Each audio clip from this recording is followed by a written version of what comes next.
ইতিহাসের পাতায় আরও একবার প্রত্যেককে স্বাগত জানাই। ওবিসি রিজার্ভেশন নিয়ে টালবাহানা আপনারা প্রত্যেকেই জানেন, কিন্তু নতুন সরকার আসার পর কিন্তু এই কিছুদিন আগে সুপ্রিম কোর্ট থেকে উইথড্র করেছে এবং 18ই মে এই মর্মে নতুন নোটিফিকেশন এবং সংশোধনী বিল অলরেডি আমাদের বিধানসভায় পাশ হয়ে গেছে। এবং এই যে ওবিসি এ বি ছিল সেইটা মানে এ টোটালটাই উড়িয়ে দিয়েছে, 66টা গোষ্ঠীকেই ধরে নিয়ে ওবিসি তালিকা 7% বেসিসে যেটা করা হয়েছে সেই বিষয়ে আজকে কিন্তু কলকাতা হাইকোর্টের ডিভিশন বেঞ্চ মানে প্রধান বিচারপতির ডিভিশন বেঞ্চে কিন্তু গুরুত্বপূর্ণ মন্তব্য করেছেন। আপনারা জানেন কিছু প্রার্থী গিয়ে, আমি বলেছিলাম কেস তো হবে, এবার কোর্ট সেটা আলটিমেটলি কি বলে।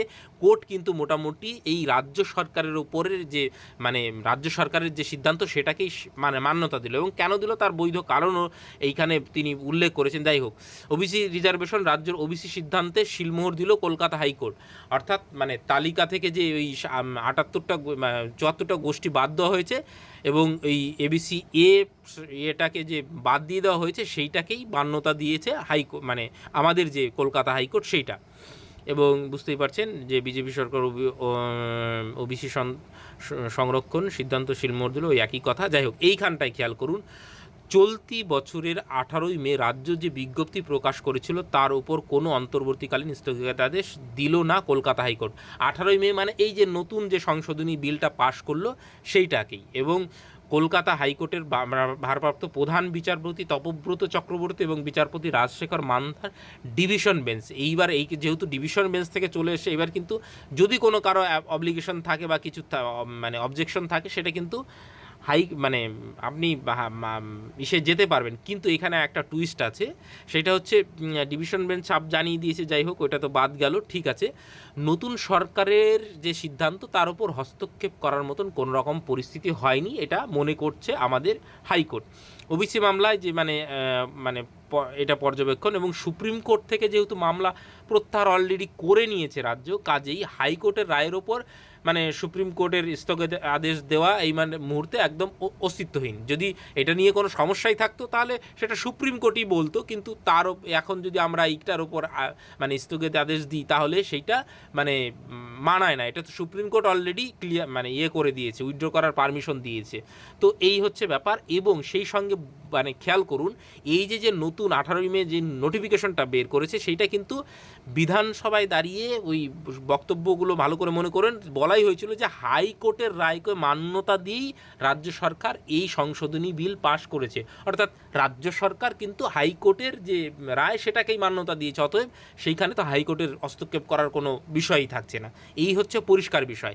এইবার আপনি প্রশ্ন করবেন তাহলে 7 না 17? দেখুন, এইটা আমি ক্লিয়ার করে বলতে পারবো না, খুব সেন্সিটিভ বিষয়। এর আগেও আমি এইটা সরাসরি বলা থেকে বিরত থেকেছি, কিন্তু আপনাদের অনেকটাই ইঙ্গিত দিয়েছি। কিন্তু এই আলটিমেটলি যতক্ষণ না এসএসসি নোটিফিকেশন দিচ্ছে ততক্ষণ ধৈর্য ধরুন, অপেক্ষা করুন। সম্ভবত এটাই শেষ কেস নয়, আরও কেস হবে, কিন্তু আলটিমেটলি কেস কতটা টিকবে আমি জানি না। সো বুঝতেই পারছেন, আর কিছু বলার নেই আমার এইখানে খুব বেশি। এবার দেখা যাক এসএসসি বা দেখুন অন্য পরীক্ষা যেগুলো মানে আগামী দিনে আসছে সেগুলো নিয়ে তো কোনো সন্দেহ থাকছে না, কিন্তু এসএসসিটা যেহেতু অনেকেই পেয়ে গেছে, সো সেইটা কী হবে 7 না 17 সেইটা কিন্তু অনেকটাই রাজ্য সরকারের ওপর ডিপেন্ড করছে। এবং আবারও বলছি, মানে যদি 17% ধরে করে তারপরেও বলবে যে এই 18ই মের যে সিদ্ধান্তটা সেটা কার্যকরী হলো না। আর এটার যে সমস্যা, মূল সমস্যা আপনাদের আমি আগেই বুঝিয়েছি। আবার যদি মানে এটা 7% ধরে করে, তখন আবার 16 সালের ক্যান্ডিডেটরা রয়েছে বা আপনার যারা অলরেডি অ্যাপয়েন্টমেন্ট পেয়ে গেছে, কাউন্সিলিং হয়ে গেছে, তারা আবার কোর্টে দৌড়াবে। তো একটু, তবে খুব বেশি আর ক্রিটিক্যালিটির জায়গা হয়তো থাকবে না, বেশিরভাগটাই সরকারি সিদ্ধান্তের ওপর ছাড়বে। এইবার সেটা এখন সরকার কি সিদ্ধান্ত নেয়, দেখুন এইটা আগ বাড়িয়ে বলা বা অনুমান করাও ঠিক না। আমি অনুমান অন্য ক্ষেত্রে করতে পারতাম বা আমার মতামত দিতে পারতাম, কিন্তু এটা যেহেতু খুব সেন্সিটিভ বিষয় সেহেতু এই জায়গায় অন্তত আমি মানে মতামত থেকে বিরত থাকছি। বাকিটা আপনারা মতামত কমেন্ট সেকশনে দিতেই পারেন বা আপনাদের দিতেই পারেন। বাকিটা আমি আর বলছি না, এবার দেখা যাক, সময় বলবে বাকিটা কি হচ্ছে। তো এইটুকু জানানোর ছিল। বাকি যারা 9-10-এর প্রস্তুতি নিতে থাকুন, কারণ প্রসেস কিন্তু এবার এগোবে।